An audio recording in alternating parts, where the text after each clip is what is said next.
Hello everyone, नमस्ते। सन्चै हुनुहुन्छ?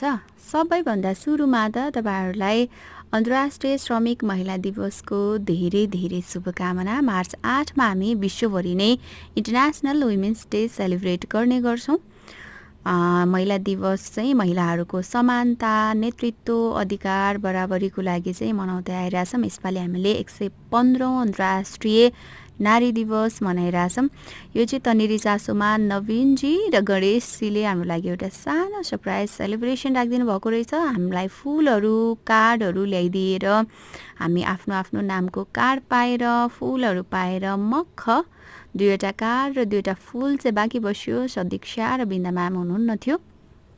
उहाँहरूले कार्डमा एकदमै मिठो मिठो मेसेज लेखिदिनु भएको थियो। Thank you so much. तपाईँहरू भएर नै एभ्रिडे इन्ट्रेस्टिङ भइरहेछ, राम्रो भइरहेछ, ऊर्जावान भइरहेछ भनेर।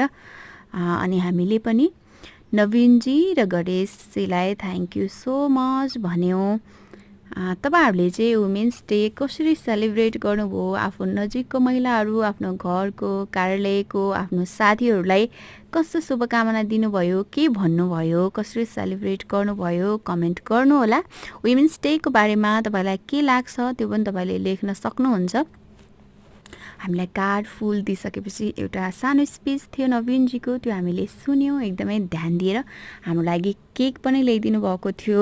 सुरुमा चाहिँ हामीलाई भन्नुभएको थियो कि आज मिटिङ छ साथीहरू, अर्जेन्ट मिटिङ भनेर। अनि हामी चाहिँ डायरीहरू बोकेर मिटिङ हलमा गयौँ। उहाँ पनि फाइल बोकेर आउनु भएको थियो ताकि हामीलाई सक्नुहोस् भनेर रहेछ।